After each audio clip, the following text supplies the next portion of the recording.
बहुत बहुत स्वागत है आज के घटना चक्र के इस विशेष कार्यक्रम में जो हम स्वाधीनता दिवस 67वीं स्वाधीनता दिवस के अवसर पर कर रहे हैं। प्रधानमंत्री डॉक्टर मनमोहन सिंह ने लाल किला के प्राचीर से देश को संबोधित किया। जो देश में को उन्होंने संबोधित किया, जाहिर है कि उम्मीद, भरोसा और देशवासी तमाम तरह के आकांक्षाओं, उम्मीदों पर सोच रहे थे कि सरकार खड़ी उतरेगी। सरकार की जो तमाम उपलब्धियां हैं, जो उन्होंने किए हैं, वो उन्हें बताएंगे भी और आगे का भी एक road map doctor Manmohan Singh देंगे। जो कुछ उन्होंने कहा उसके बाद कई सवाल उठ खड़े हुए, लेकिन उससे भी बड़ा सवाल खड़ा हुआ जब गुजरात के मुख्यमंत्री नरेंद्र मोदी ने प्रधानमंत्री की आलोचना की और आलोचना करने में जिस तरह से, जिस तीखे तेवर के साथ किए, तो क्या एक सवाल उठा कि क्या आज ये वह दिन है जब हम इस तरह की आलोचना करें। अलग अलग राय है। हमारे साथ हैं प्रदीप टमटा हैं, कांग्रेस पार्टी के सांसद हैं, हमारे साथ वरिष्ठ पत्रकार अवधेश कुमार जी हैं और हमारे साथ वरिष्ठ पत्रकार उपेंद्र प्रसाद जी हैं। सबसे पहले अवधेश जी, आपसे ही शुरू करेंगे। मौका है 67वीं स्वाधीनता दिवस आज देश मना रहा है। 2 भाषण लाल किला के प्राचीर से, ऐतिहासिक जो भाषण वहां से शुरुआत हुई जवाहरलाल नेहरू के द्वारा, जारी है और हर साल ये प्रधानमंत्री की तरफ से होता है। लेकिन जो आलोचना आज हुआ गुजरात के मुख्यमंत्री के द्वारा, ये क्या नई शुरुआत है? दिलीप जी, जब गुजरात चुनाव का विश्लेषण हम कर रहे थे, मैंने आप ही के चैनल पर बैठ के एक बात कही थी और उसको मैंने बाद में लिखा भी था कि नरेंद्र मोदी का अगर राष्ट्रीय राजनीति के क्षितिज पर आगमन हुआ तो भारतीय राजनीति में 1947 से 2012 तक जो नहीं हुआ है वो सब कुछ होगा। राजनीति के शब्दकोश बदलेंगे, आवरण कोश बदलेंगे, मुहावरा बदलेगा और पूरी राजनीतिक प्रतिस्पर्धा का चेहरा और चरित्र बदल जाएगा। और आप देख रहे हैं कि एक एक करके वो चीजें हो रही है।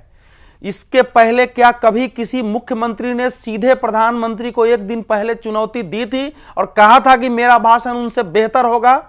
और हम सब लोग अभी बात कर रहे थे, जब नरेंद्र मोदी आज वहां भुज से भाषण दे रहे थे तो ऐसा लग रहा था कि देश का कोई समानांतर नेता, जो प्रधानमंत्री के समानांतर जिसकी शक्ति हो, क्षमता हो, जिसके साथ देश की जनता हो और जो देश की नीति निर्धारित कर रहा हो, ऐसा व्यक्ति बोल रहा है और सीधी चुनौती दे रहा है। और पूरे भाषण में मोदी ने जिस ढंग से प्रधानमंत्री की धज्जियां उड़ाई है, अगर देखा जाए तो यह अच्छे परंपरा की शुरुआत नहीं है। आजादी के दिन अगर कल कोई दूसरा प्रधानमंत्री हो और एक मुख्यमंत्री उसको इसी प्रकार से चुनौती दे तो देश के बारे में बाहर संदेश क्या जाएगा? राजनीतिक संघर्ष एक अलग चीज है और आजादी का दिवस एक अलग चीज है। अब मैं दूसरी बात पर आ रहा हूं, लेकिन मुझसे अगर पूछेंगे तो मुझे आज दोनों भाषणों को देश के लिए निराशाजनक और दुर्भाग्यपूर्ण मानना पड़ेगा, क्योंकि आखिर स्वतंत्रता दिवस पर भाषण का क्या होना चाहिए आधार? मैं ये मानता हूं कि कोई भी प्रधानमंत्री हो, पहले उसका जो एक कर्तव्य बनता है वो ये है कि जिन मनीषियों ने, जिन हुतात्माओं ने, जिन बलिदानियों ने, जिन स्वतंत्रता सेनानियों ने या तो अपना जीवन होम करके, अपना कैरियर होम करके और कुछ भी अपना बलि दे करके हमको आजादी दिलाएं, उनके प्रति हम कृतज्ञता ज्ञापित करें। पहला तो यह होगा। दूसरा, इसी से जुड़ा हुआ जो दूसरा पहलू है वो ये है कि उन मनीषियों और स्वतंत्रता सेनानियों ने जैसे भारत के निर्माण की कल्पना की थी कि आजादी के बाद हमारा भारत कैसा होना चाहिए था, उसका भी चिंतन और मनन करना कि हम वहां कहां हैं। और तीसरा था कि देशवासियों को उत्प्रेरित करना कि कितनी कठिनाई से, कितने बलिदान से, कितने संघर्षों से हमने ये स्वतंत्रता प्राप्त की है। जो हमारे वो लक्ष्य थे उसमें हम कहां तक आगे बढ़े हैं, कहां भूल हुई है, कहां हमको आगे बढ़ना है, और इसके लिए प्रेरित करना। न तो प्रधानमंत्री के भाषण में ये 3 पहलू शामिल थे और न नरेंद्र मोदी के भाषण में थे।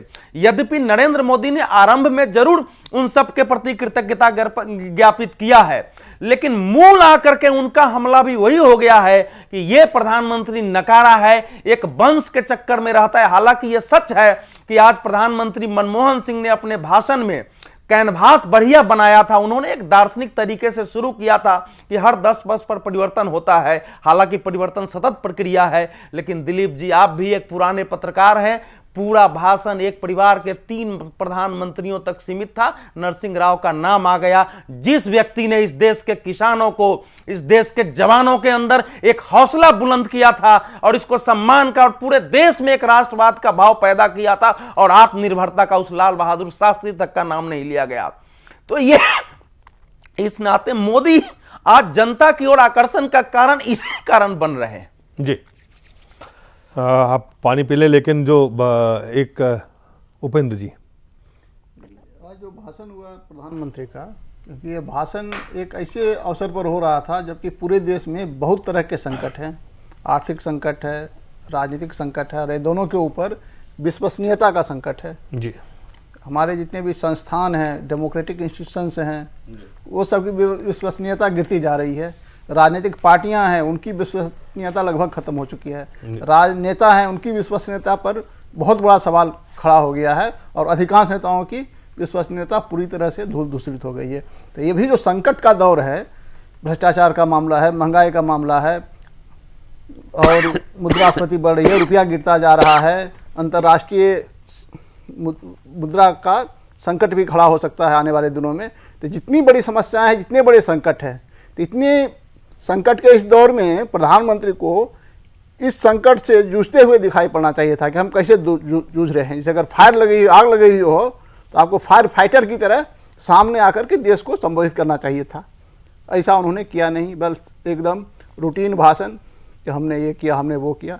ठीक है, बहुत सारी बातें उन्होंने कही जो करने की, वो भी सच है, लेकिन आपने क्या किया उससे ज़्यादा जरूरी है कि आपको क्या करना है। अभी जो समस्याएं खड़ी हो गई है, ये समस्या तो 20 साल का जो इकोनॉमिक रिफॉर्म है उसी के रिजल्ट के रूप में आ रहा है। खुद एक बार प्रधानमंत्री स्वीकार कर चुके हैं कि आर्थिक सुधार कार्यक्रमों से भी भ्रष्टाचार बढ़ा है।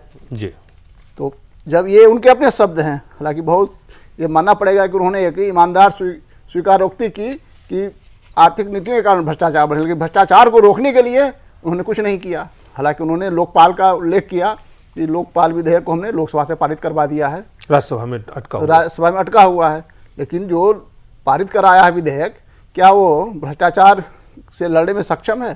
सीबीआई का मामला है, अभी सुप्रीम कोर्ट और केंद्र सरकार और सीबीआई के बीच में मामला चल रहा है, उसमें उन्होंने क्या किया? महंगाई पे उन्होंने कुछ नहीं, महंगाई पर कुछ नहीं कहा। इतनी बड़ी समस्या है, रुपया जो गिर रहा है उस पर भी उन्होंने उस पर भी कुछ नहीं कहा, जबकि रुपया गिरने की बात, जो चुनौतियां हैं उसको उन्होंने आगे कैसे, किस तरह से उनसे मुकाबला करेंगे, उसका कोई राह दिखाने का या कोई राह नहीं।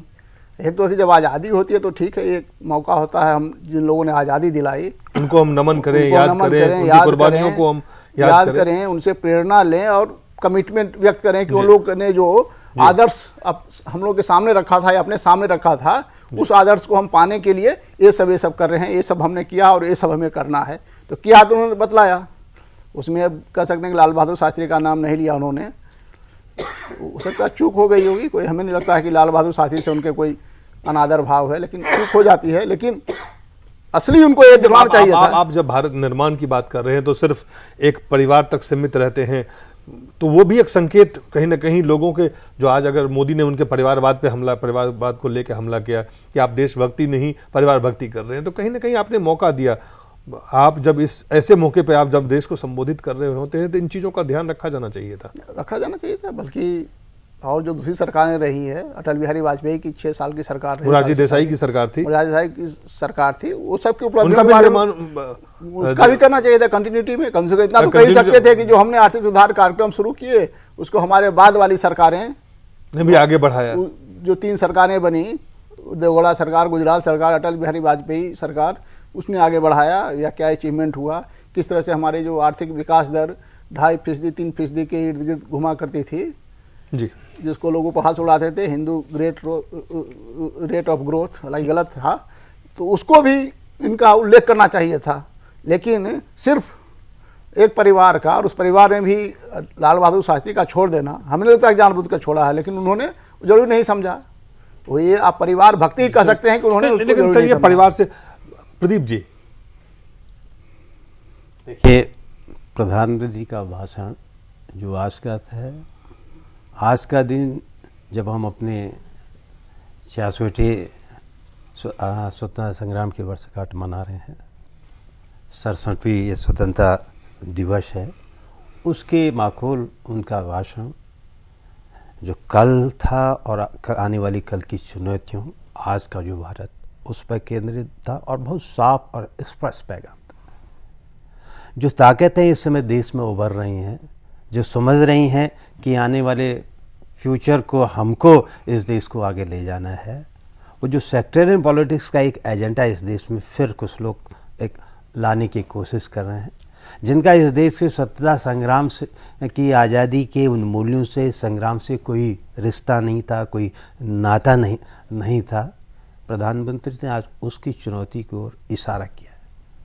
बहुत सी चीज़ें उन्होंने कही हैं कि गांधी जी के नेतृत्व में क्या मूल्य हमारे साथ थे।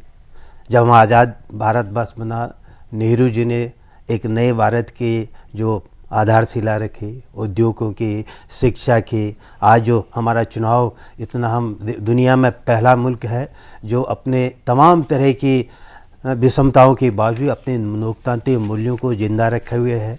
इलेक्शंस कमीशन है, प्लानिंग कमीशन है, एटॉमिक एनर्जी कमीशन से लेकर पीवी नरसिम्हा राव जी ने 15-20 साल पहले 90 के दशक में इस देश के नए आर्थिक युग की शुरुआत की। इन सब चुनौतियों की ओर इशारा करते हुए कल को उपलब्धियों को उन्होंने बताया। जो एक बेसिक बात उन्होंने अंत में कही, उन्होंने कि आज जो है इस देश में किसी भी तरह नैरो और सेक्टेरियन विचारधारा की इस देश को आवश्यकता नहीं है। आज हमारे देश को सोचना पड़ेगा कि जो भारत का लक्ष्य, हमारा एक प्रगतिशील भारत, एक सेकुलर भारत जो सबको साथ लेकर के चल सके, वह भारत जहाँ किसी भी तरह की कोई विषमतापूर्ण भारत ना हो। वैसे भारत को कुछ ताकतें आ रही हैं कि इस हमारे ताने बाने को तोड़ना चाहती है। उन चुनौतियों की ओर प्रधानमंत्री ने इशारा किया है। इशारा वही मैं आप इसलिए देखिए मैं यही चीज मैं कहना जो आप कह रहे थे जी कि देखिए प्रधानमंत्री का भाषण सरकार के मुखिया होने के कारण ये जरूर है कि जो पुरानी उपलब्धियां उनको भी करेंगे, क्योंकि सरकार का साल वर्ष का है कि पिछले वर्षों में जो उपलब्धियां रही और आने वाले फ्यूचर का क्या एजेंडा है, ये तो रखेंगे। देखिए सबसे बड़ी चीज है, आज आपने उपेंद्र जी ने भी कहा, एक समय इस देश में हमारी जो इकोनॉमिक ग्रोथ को लोग ने एक मजाक जैसे, जिसका उसका कोई लेना देना इससे नहीं था, कि जिसमें कि Hindu growth of rate of growth economics कहता है 2 और 3 पॉइंट का, जिसका कि उससे कोई लेना देना नहीं था उस शब्द से। आज पूरे 10 सालों में पिछले यूपी की फर्स्ट और सेकेंड में देखिए लगभग 7.5-8% हमारी आर्थिक विकास की दर रही। फिलहाल पिछले वर्ष में कुछ कम हुई, लेकिन पिछले वर्ष जहाँ हमारी कम हुई वो पूरी दुनिया में कम हुई। आज भी हम दुनिया में जो बढ़ती हुई अर्थव्यवस्था, फास्ट इकोनॉमिक ग्रोथ में 3 कंट्रीज में हम लोग हैं। हमने लक्ष्य रखा, देखिए प्रधानमंत्री बेसिक सरकार है कि ये 9 सालों में देखिए हमने लोगों को इकोनॉमी, उन्होंने एक तरफ मनरेगा की ओर आज पूरा राष्ट्र 67वां स्वतंत्रता दिवस मना। जी जी जी।